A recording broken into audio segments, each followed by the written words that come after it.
Prilly. Gimana kalian? Lagi di rumah aja kan?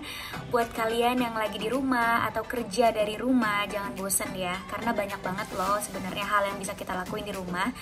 Sekarang ini aku mau video call dengan Dokter Hasto Wardoyo, Kepala Badan Kependudukan dan Keluarga Berencana Nasional atau BKKBN. Dokter, selamat malam. Ya, selamat malam. Selamat malam, Mbak Prilly. Iya. Dokter, makasih ya udah menyempatkan waktunya. Kita bisa ngobrol-ngobrol dan sharing informasi. Nah, kebetulan banget aku kan ngikutin aktivitas BKKBN via sosial media. Terima kasih. BKKBN sekarang kan mempunyai cara untuk generasi millennials atau Gen Z ya dok, seperti aku. Ya. Boleh diceritain sedikit gak sih dok, kenapa sekarang BKKBN itu sasaran utamanya ke generasi muda? Ya, jadi kan begini, bahwa kita ini kan ingin mensosialisasikan tentang bagaimana membangun keluarga yang baik ya. Keluarga yang berencana, keluarga yang terencana. Sehingga siapa yang akan membangun keluarga tentu bukan orang-orang yang sudah tua-tua ya. Tentu yang mau membangun keluarga adalah yang masih muda-muda lah ya.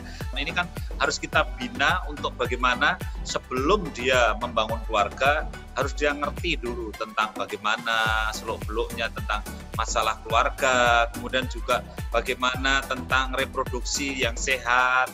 Dia mau tidak mau kalau berkeluarga kan pasti akan hamil, akan melahirkan, akan merencanakan punya anak.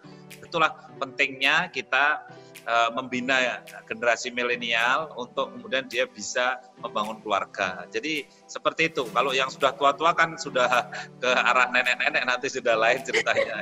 Ya, tapi bener banget loh dok, ini penting banget loh. Ini obrolan kita dilihat sama teman-teman aku, karena aku tahun ini kan 24 ya dok ya. Nah teman-teman aku nih udah pada nyetak undangan semua dok. Jadi ini gitu penting banget supaya teman-teman aku yang nikah muda juga lihat ya dok, maksudnya bisa dapat informasi bagaimana baiknya. Apalagi ada juga yang nikah mudanya belasan tahun dok, dan setahu aku menikah muda itu kan memiliki resiko tinggi ya dari segi kesehatan.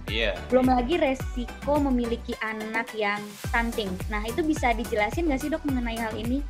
Iya, jadi betul sekali kata Mbak Prilly ya, bahwa kalau kita itu nikah usia terlalu dini, masih belasan tahun, ada yang 16, 15, bahkan ada yang kurang dari itu sudah nikah. Sebetulnya risikonya kan sangat besar ya, risikonya sangat besar. Karena apa? Kita pertumbuhan perempuan itu sendiri, itu kan sebetulnya belum selesai. Kalau baru usia 16, 17 itu, dia masih harus berkembang, harus tumbuh. Kalau saya sering cerita ya, saya sebagai dokter kebidanan, saya sering cerita, ukuran panggulnya aja kan belum cukup dilewati oleh kepala bayi gitu. Jadi karena ukuran panggul perempuan yang usianya 20 tahun, itu kan diameternya 10 cm, antara tulang kanan, tulang kiri 10 cm. Dan itulah yang akan dilewati bayi ketika bayi itu lahir, dan diameter kepala bayi kanan kiri ini juga sekitar 9,8, 9,9 cm. Jadi kalau seandainya melahirkan di usia 15, 16, 17 itu bisa terjadi trauma terhadap bayinya. Kepalanya bisa penyong sana, penyong sini. Gitu ya. Ngaruh ke bayinya juga ya dok, saya nggak tahu. Iya, betul sekali. Jadi karena memang Tuhan menciptakan ukuran panggul itu idealnya setelah usia 20 baru dipakai untuk melahirkan itu ya. Belum lagi untuk resiko seperti katakanlah kanker mulut rahim ya. Orang-orang yang nikahnya kurang dari 20 tahun itu memang menjadi risiko tinggi untuk jadi kanker mulut rahim. Oleh karena itu harus betul-betul dipahami sebelum memutuskan untuk nikah. Jangan sampai kita nikah dini. Dan melahirkan yang ideal antara minimal 20 tahun dan usia maksimalnya adalah 35 tahun. Jadi kalau aku pengen nikah umur 30 pas ya dok ya? Ya pas lah itu.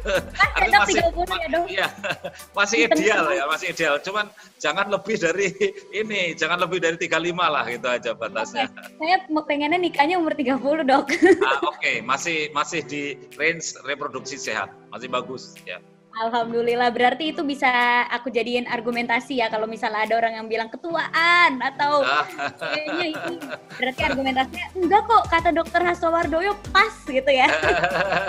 Iya, sangat pas itu di pertengahan antara tadi maksimalnya 35 masih 20 sampai 35. Oke. Ya. Dan kebetulan juga dok, aku tuh duta kanker serviks. Jadi pas banget untuk aku mensosialisasikan bahwa menikah dini itu memang memperbesar risiko terkenanya kanker serviks ya dok ya. Betul ya. Pas sekali kalau Mbak Prilly duta kanker serviks ya, sekaligus nanti menjadi duta keluarga toh. Jadi kan bagus ya. Jadi, boleh dok.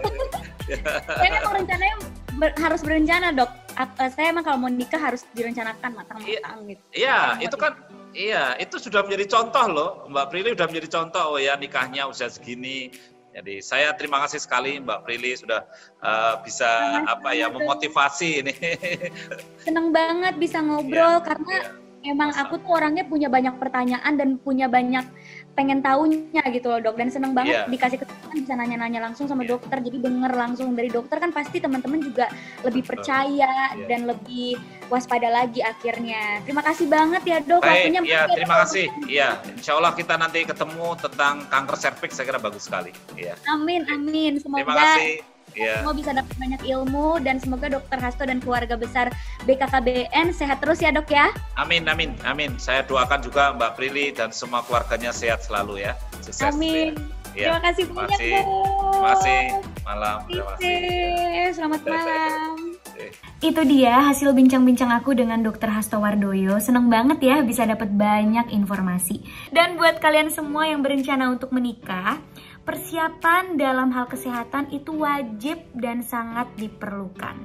Menikah di usia yang pas akan menghasilkan generasi yang berkualitas.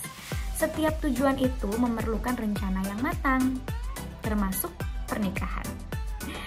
Dan berencana itu keren.